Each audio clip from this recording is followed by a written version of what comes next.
this is the day and age that we are in as Colts fans. Of course, we don't see eye to eye almost every time with Colts fans because we have the bright side of the fan base, which is pretty much using logic and some type of sense when it comes to these ideas and things. But I'm not saying that the fan base that's on this side, that's on the wrong side of this deal, is completely clueless because they do have some type of sense. But some most of it is kind of crazy when it comes to the ideas and the thought of trading Jonathan Taylor.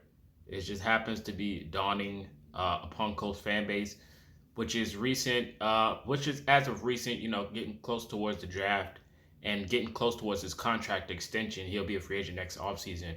A lot of Colts fans are just like, get rid of him. They want salary cap, they want draft picks.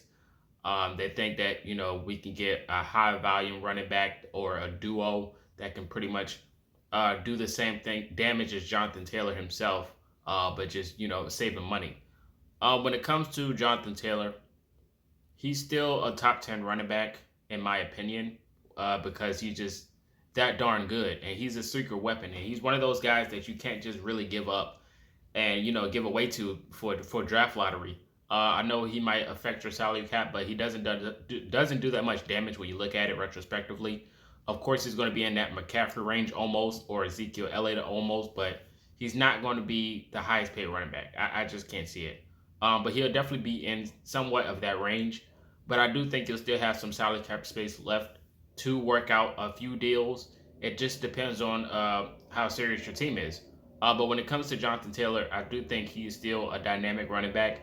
And when you look at from the perspective of who you're trading with, it's like who would be willing to give a certain package available for Jonathan Taylor. When you look at teams like the Bears, the Rams, or the Buffalo Bills and stuff, um, it's like those are a few teams that are willing to probably do something for Jonathan Taylor, but I don't see it at all because it's like, what is your asking price? What are you asking for? What are you going to get from him to begin with? We've seen what McCaffrey got and what he went for. It's like, are you doing the same thing for Jonathan Taylor? Now, of course, I still think Jonathan Taylor can come back and have a great season next year. It's probably not going to be maybe like top two or top 10 worthy, but I do think he can still be productive as of going into next year because this whole season he's been banged up, but he decided to clear it and get surgery on his ankle and everything and get it fully repaired, cleaned out, and all that good stuff. So next year he should be up and running and going very well. Especially when you bring in a head coach like Shane Steichen from the Philadelphia Eagles, in which their running game has seen a lot of success. You add Shane Steichen's philosophy and game plan of offense, and you give him a Jonathan Taylor, which can be a scary sight for the AFC because you're just playing into his ballpark. That's what he wants. He wants a running back like Jonathan Taylor. And with his mindset, you're going to get a young QB. You're going to need to run the ball.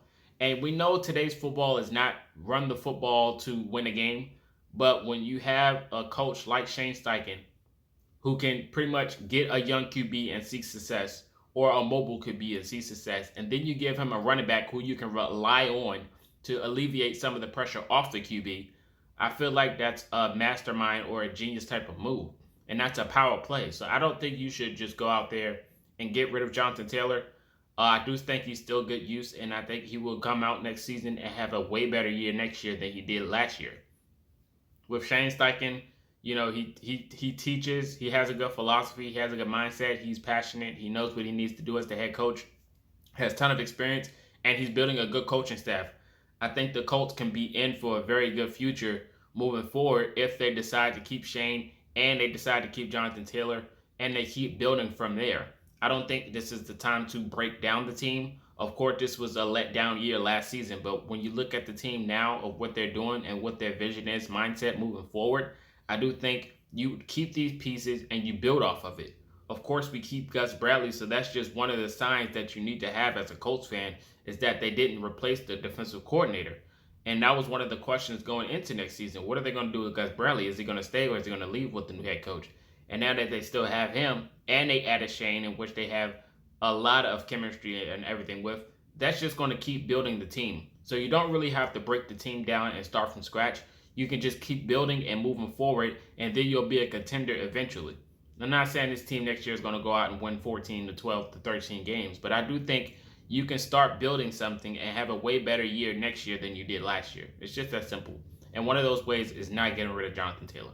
You bring him back next year, but you limit him. You don't overuse him. You don't make him that workhorse that you want him to be. But he can still be valuable and still be productive. So I do think keeping Jonathan Taylor is a good idea. I'm not against the trading Jonathan Taylor as well. It's just depending on what you're offering or what you're willing to get. But I don't think he'll go for much. So I'm all campaign of keeping Jonathan Taylor. But you guys let me know your thoughts in the comment section about this whole shenanigans that I've seen on social media for the Colts fan base about trading Jonathan Taylor or keeping him. Would you want to trade Jonathan Taylor or would you want to keep him? And then what is the asking price for it? What would you want if you were willing to give him away? All of these things, let me know in the comment section. If you are willing to keep Jonathan Taylor, let me know if you're a fan of keeping him as well and why. Let me know all these things again in the comment section. Appreciate each and every one of you. Like, comment, and subscribe. This is Marcus, and until next time, you've been Culture Shock.